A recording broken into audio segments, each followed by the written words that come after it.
What's up, everybody, and welcome to Chatting with Chapman. I'm your host, Andre Chapman Jr. Some people call me Dre Made It Happen, and I have the pleasure of sitting with this amazing athlete who rode in the United States women's eight at the 2017 World Junior Rowing Championships in Lithuania, finishing seventh. Bronze medalist in the United States women's straight four at the 2019 World Rowing Under 23 Championships, gold medalist in the U.S. women's eight, as well as a silver medalist in the women's four at the 2021 World Rowing Under 23 Championships, a 2022 World Championship qualifier for the women's four, a 2024 Paris Olympic qualifier, being a part of the largest women's rowing team that the U.S. has taken in the last 12 years, a recent graduate from the University of Washington, and a Dallas native. Thank you for being here, Teal. How you doing? I'm doing great. Thank you for having me. I'm excited to be here. I am too. I am too. We're gonna have a really good time. Just a little background. I say this in every podcast episode, but I started this really because I wanted to create a platform for athletes to learn from professional, Olympic, collegiate athletes how to continuously train their mind. What are the skills, the tools, and the tips that they use so that they can become what are the tools, the skills, and the tips that the professionals use in their athletic journey so that these younger athletes can learn from them and implement some of those strategies into their own life. So I'm happy to have you here, and I know we're gonna have a lot of good stuff to impart on the next generation. So I'm excited. Yeah, I am too. I think, when you reached out, I think mental performance in sports is like something that I've been very passionate about. So I'd love to talk about it. So I appreciate you having me on. Yeah, no, I love to hear that you love to talk about it because I could talk about it for all day. So, I'll jump into the first question. And I love this question because I learned that you have a boat named after you at your old high school, and you are a huge inspiration to the girls there, right? So, in your journey from high school to college to the Olympic level, what are some of the mental skills that have helped you throughout that journey? Yeah, I think going from high school to college, like when I was in high school and I was young, I just wanted more and I wanted to do more and I wanted to get to the next level. And like I was so excited to go to college. I was so excited to, get to row with people who, had years of experience on me. Coming into college as a freshman when you're 18, you get to row with people who are like 22 and have been doing it for a lot longer. So you learn a lot and the learning curve is very steep and it's so fun going from high school to college because every week you're getting faster and you're seeing the results and you're training a lot harder, but it was something I was really excited for. So I think that transition was a lot easier for me. And then I think the transition from college rowing to elite rowing was a lot more difficult. I coming out of college was really excited to make the jump and I think I didn't realize how big the jump actually was until I got there. And, I'm sure that's something we're going to talk about more in these next questions. But it definitely took me a year to kind of get my feet under me at the elite level. The pace of things is very different. You kind of build for 4 years to the Olympics. As opposed to college, you're building to the conference championships and then a couple weeks later, the national championships. So it's a lot more fast paced and elite rowing is a lot slower paced and it looks a lot different. Mm. So yeah, definitely a tough transition, but I think the skills I have now learned looking back on it are you just have to take the time and you don't need to get worried if you feel like you're not progressing fast enough or you're not, I think I've had to really slow down to build back up. Mm. Mm. Yeah. One of the things that is interesting is it sounds like your collegiate journey from like high school to collegiate was fun and similar in that sense because I know that there's some collegiate athletes that jump is challenging and they're not necessarily seeing that progress right away, and the team dynamics might be a little bit more challenging for them to continuously learn from the older athletes. But it sounds like your collegiate experience was beneficial and one that helped and contributed to where you are now. Absolutely. And I credit so much of making an Olympic team 2 years out of college, which for rowers is pretty hard. Rowers generally tend to peak later. And I credit so much of not just the training aspect, but the mental aspect and just the overall being able to handle the stress and the pressure to Washington and to my Mm. coaches and teammates there. And it was like by far the best choice I could have made for college. And it just, everyone has a different experience in college rowing, but mine was, incredible. And I'm very thankful. Yeah, yeah. Do you want to share a little bit more about like that the mental aspect of college and what how Washington helped you with that? Yeah, for sure. My coaches, I think they were hard on me, but it's because they knew what I was capable of. And I think they saw something in me before I could see it in myself. So, at times it was difficult when they were really hard on me. But, looking back on it, I realized that it was because they saw potential in me that I wasn't really seeing at the time. So it's definitely a lot of tough love, but I think personally, I kind of took it as, and I kind of had to reframe it. And like, if they were giving me some sort of tangible, not so we test on the rowing machines inside. So if they were giving me like a tangible number that they thought I could hit, and and my brain would be like, no way, why are you saying that? I kind of had to break it down and remind myself that I could. And like, your coaches aren't just lying to you. Like, if they say something like that, it's because they believe in you. So I think by the end of college, I really started appreciating that. But I think at first it was hard when, someone's setting these huge goals for you that you don't think you can do. And so I think just reminding yourself that you can, and when you show up to either the erg test day or the race day, you have to remind yourself that all the work's already been done. Yeah, I'm reading this book called 10 to 25, The Science of Motivating Young People. And they're talking about how great teams have high standards, but also high support. And it sounds like that's Yeah. what your team cultivated. Yeah, absolutely. And the standards were always set really high, but we all pushed each other and we all got there. So that's a really cool environment that I think is pretty hard to find. Yeah, that it is very rare. And it's also reassuring having the coach set those standards for you because you're on the team and being on the team is enough for the coaches to have like faith in you and believe in you and then to go the extra mile to set that standard. Yeah, that's really cool. And I'm sure it pushes you and it challenges you. Of course, there were times where it's like, I don't know if I can do this, and then you just kind of like lean on the belief that your coach has and that your teammates have in you as well. Yeah. Yeah. I had a great college experience. I loved it. And it definitely set me up really well to take the next step. Yeah, that's amazing. How do you mentally prepare for high pressure moments and situations? Yeah. I think it's tough. And I think what I have learned is that, so, in practice, maybe once a week, you'll do something pretty competitive, whether it's on the water or the rowing machines. And if you treat that like a race day and you start regularly doing that and, getting into the routine of what time you want to go to bed the night before, what you want to eat for breakfast, what you're going to eat throughout the day, what your warm up's going to be. If you start getting yourself into that routine, it becomes very natural. So when you have to do it on the day of, it's like, it's kind of just second nature and it's a lot more calming doing something that you've practiced and done 100 times already. Yeah, I can imagine trying to do that the first time, trying to get mentally right the first time at the meet could be like jarring. Yeah. And it's also, you have to practice like the timing of like, when can you eat that won't make you feel horrible, and when do you need to start your warm up, and when do you need to head into your competition area. So it's definitely something you have to practice in practice. That's why you Hmm. practice. Yeah. Yeah, practice whenever you have to really max out. um so when you need to on the day of, it's just second nature.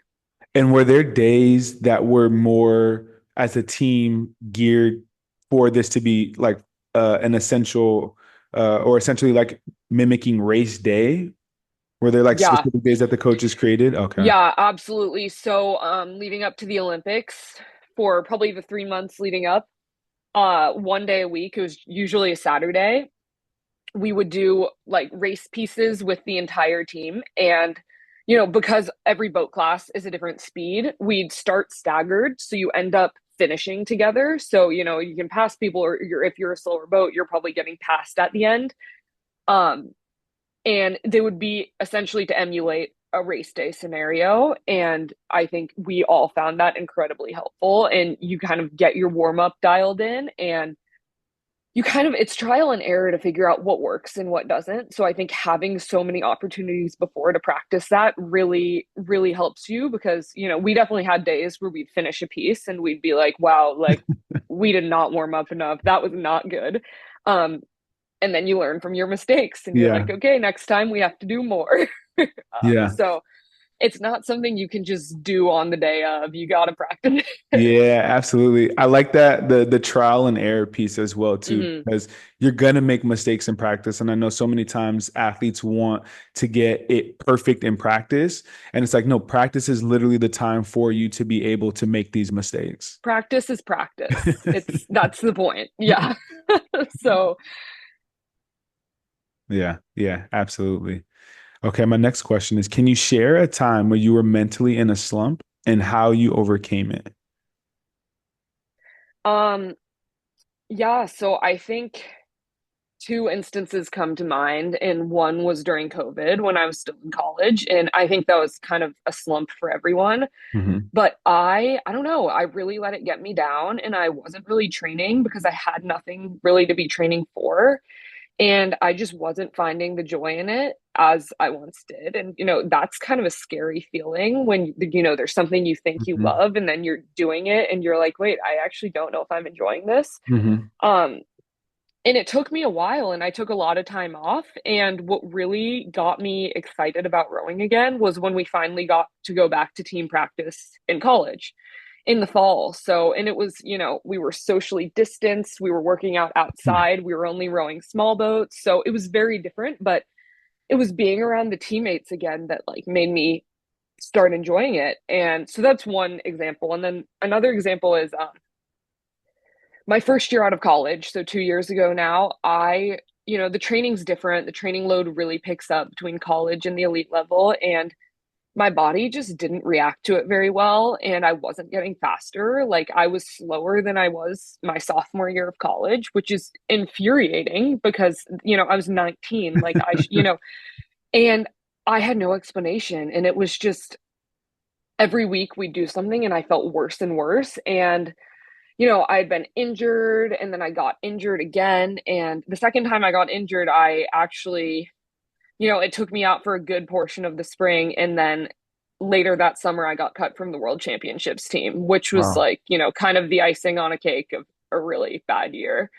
Um, so that was really tough for me. And that was the summer of 2023. And actually, my college coach called me right after that happened and essentially was like, here's the deal. If you want to make the Olympic team next year, you need to do this, this, this, this, and Wow. this.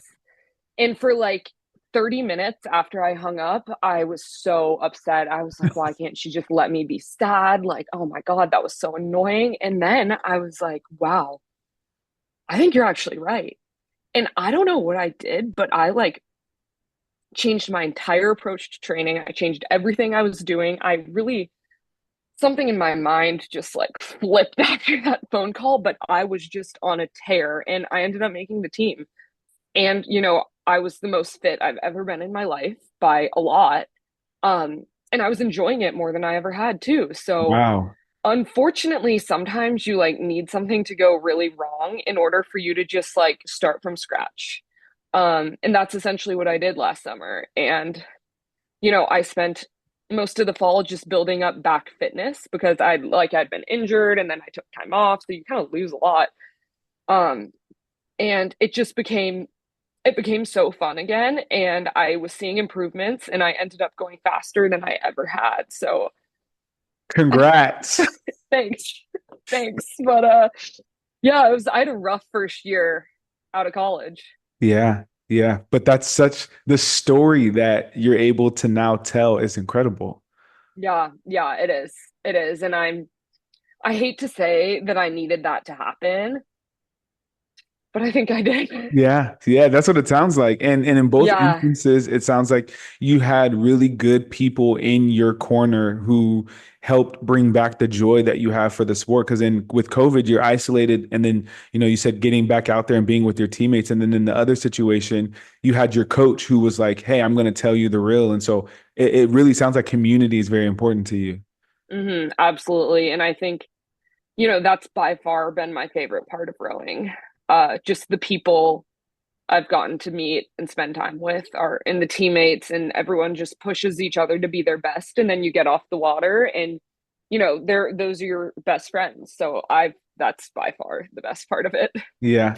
And I love that your coach was like, I'm not gonna let you sit and just wallow away and Yeah. like it's like, no, I'm gonna tell you And what you need to I do. was so mad after that phone call too, because I was like, I just want you to let me be sad. And then I snapped out of it so fast. I was like, you know what? I hate to say that you're right, but you're right.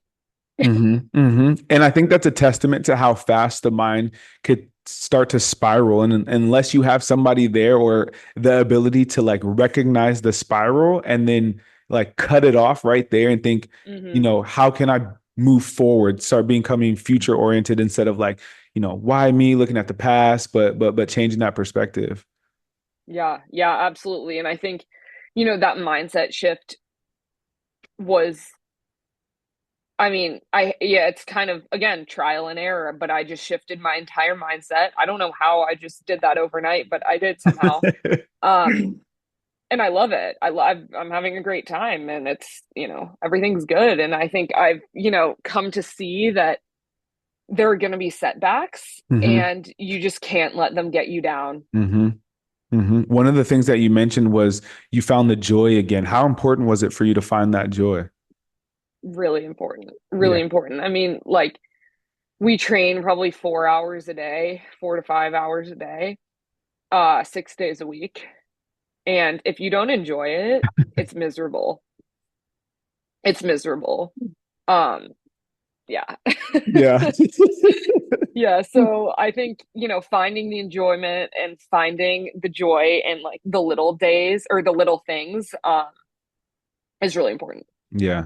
How do you balance the demands of your sport with other aspects of your life? I work part-time as well, but I kind of have made it clear that, my rowing career is my priority. You're an Olympian, But so I that's think, fair. yeah, and I know they haven't fired me yet, so clearly I'm not too bad. I know. Um, I think there's a time and a place to be focused on rowing. And, I wake up in the morning and I'm focused and I'm ready and I go do my practice and I leave at probably 10 a.m. and I kind of turn it off for a couple hours. And I do whatever I need. I do my job, I take a nap, I eat, whatever. Um, and then I kind of refocus for a couple hours in the afternoon to do my second workout. And then I come home and I try to turn it off for the night and just like watch a movie or, do something that I enjoy. Because it is a very demanding Mhm. lifestyle that I'm living. And I think, I'm trying to preserve my longevity right now. And am enjoying it and I can see myself staying in the sport for a long time. But I think the key to that is finding balance. You hit the nail on the head with what I was going to say, because I know when I was training for track, I had this mentality that I need to always be on, I need to always be hmm working, I need to always be, and that led me to burnout. And one of the themes that I'm seeing across all of these interviews is you have to be able to turn it on and you have to be able to turn it off. And so I love what you just said about intentionally creating balance so that you can have that longevity. hmm And I think, we train twice on Saturdays, but then we have Sunday off. So I think, coming home from my Saturday second practice and really just turning it off until Monday morning and enjoying it and, spending time with friends and family, going out for some good meals. I think, things like that have helped me really enjoy it again. Yeah, yeah. And I've heard when you're not when you're when if you're sleeping or when you're not working, somebody else is working. And it kind of creates this mindset of like you gotta always be doing something. And that's just that's wrong, right? You have to, Yeah, when you are on, you do need to be making sure that you're putting all your effort into it. But when you're off, it is very important for you to have that downtime and that relaxing time. absolutely. And I think, you know, recovery is a thing that I've also, through trial and error, learned how important it is. And Hmm. sleep and eating correctly can truly change everything. Yeah, yeah, yeah, yeah. No, I like that a lot. I like that. Uh-huh. So, how do you deal with internal pressure and external pressure from like coaches, the media, et cetera? Like, how do you balance those? Um, I think, you know, it's at especially something like the Olympics where, you know, everyone's watching, there's a ton of people, there's media. I think you really, like, I just really had to remind myself that I had done this for myself and not for anyone else. And at the end of the day, the only thing that matters is if you feel like you did your best. So, as hard as it is to kind of tune it all out, you really, at certain times, do have to just find a way to tune it out and just focus on what you're doing. Because at the end of the day, like you've done this, you've done all the work and you've come on this journey, and it's about you. It's not really about anyone else. Yeah, yeah, yeah, absolutely. Absolutely. And then how do you balance the pressure that, as an athlete, we can sometimes put on ourselves? How do you like navigate those, your own expectations? Yeah, I think it's hard because I do tend to set very high expectations for myself, as I feel like most Olympians do. Yeah. Um, but I also think I have learned that if I feel like I had my best performance, even if I'm not satisfied with the final results, you have to be okay with that. And I think, you know, this past year, my mindset was essentially I'm going to do everything in my power to make the Olympic team. But if I don't, and I know I've done everything in my power to, like that's something that I'm okay with. Um, so I think the approach is kind of the same when it comes to big races or, you know, big tests or something. Uh, Knowing that you've done everything you can to prepare and to perform on the day has to make you feel okay about it, Hmm. regardless of what happens. Hmm. Hmm. This is just a question that I thought about as you were talking. It's has the level in which, I mean, of course it has, but the level that you put out in terms of like 100% versus not being 100% from like high school to college to the elite level, how has that continued to like grow and shift and change throughout your journey? Does that make sense? Yeah. No, I Okay. think so. I think so. I'd say, I mean, the biggest thing is like the lead up and the training you do before a performance, because essentially when you get to the day of, all you have to do is execute what you've practiced. Mm-hmm. So, you know, our training now, it's a very meticulous approach. So when we get to the racing, we've done everything to be prepared to just execute it. Mm-hmm. And that's definitely a big change from high school, at least. I think Yeah. our college team was structured pretty similarly. It was, you know, we were doing different things, but it was essentially the same idea. Mm-hmm. Um, but yeah, I think now it's, you know, a very meticulous approach. So when you get there, you know that you have everything you need. Yeah. Yeah. It sounds like at each stage it becomes a little bit more intentional. Uh, Yeah.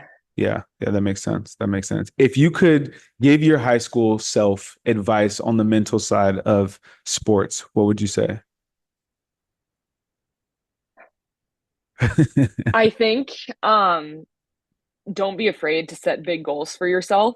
I It can be scary, and you know, it can also be scary telling someone else that you have these goals for yourself, but I think, you know, you can set them. You don't have to tell anyone, and you know, you can kind of set yourself like action points along the way. So, you know, weirdly, when I was in high school, for some reason, I was like, "Oh, I'm gonna be an Olympian." Obviously, like for like I wasn't good. I wasn't. Just to clarify, I wasn't and I wasn't like I'm not some freak athlete. Like I'm pretty normal. I've just worked really hard.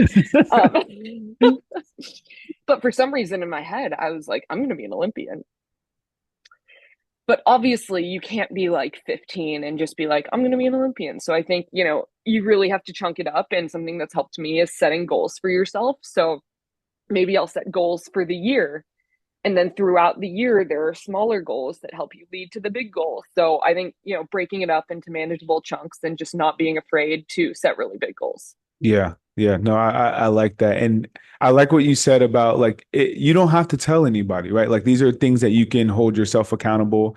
But I also like the other side of like you shared it with your college coach, and she said, "Look, if you want to make the Olympics, this is what we have to do, right?" So it's kind of like figuring out which method works for you, and then finding that trusted source if you do decide to tell. Because if you tell somebody and then they just kind of like you know are completely negative about it, that really could impact your own self-belief as well.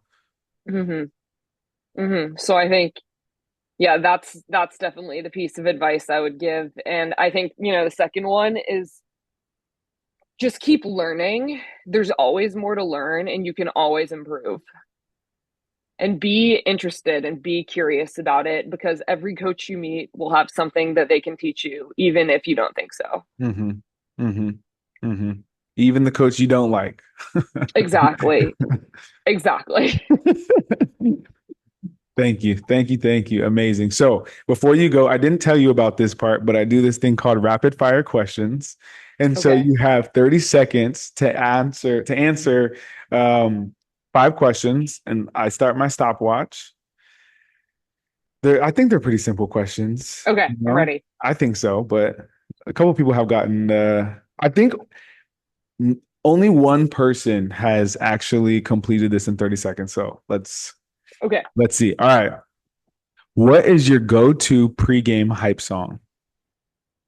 Probably Born to Rage by, I don't know who it's by. Maybe Lil Jon, Steve Aoki, probably one of them. What's your favorite cheat meal?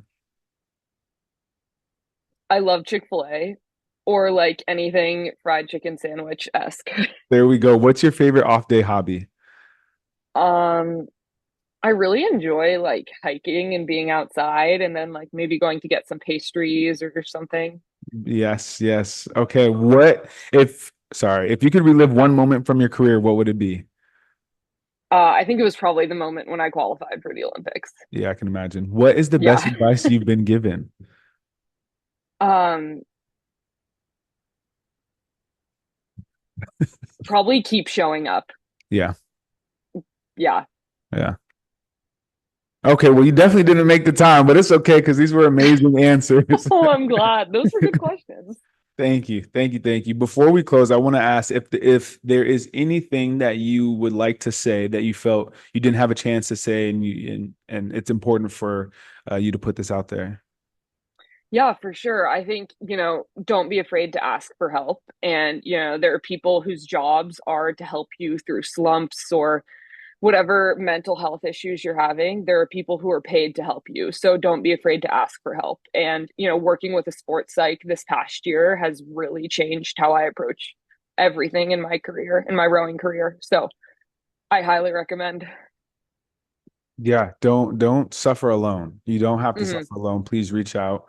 But till this was amazing. Thank you. Yeah, this was. Thank you for having me. Yes. All right, y'all. Till next time.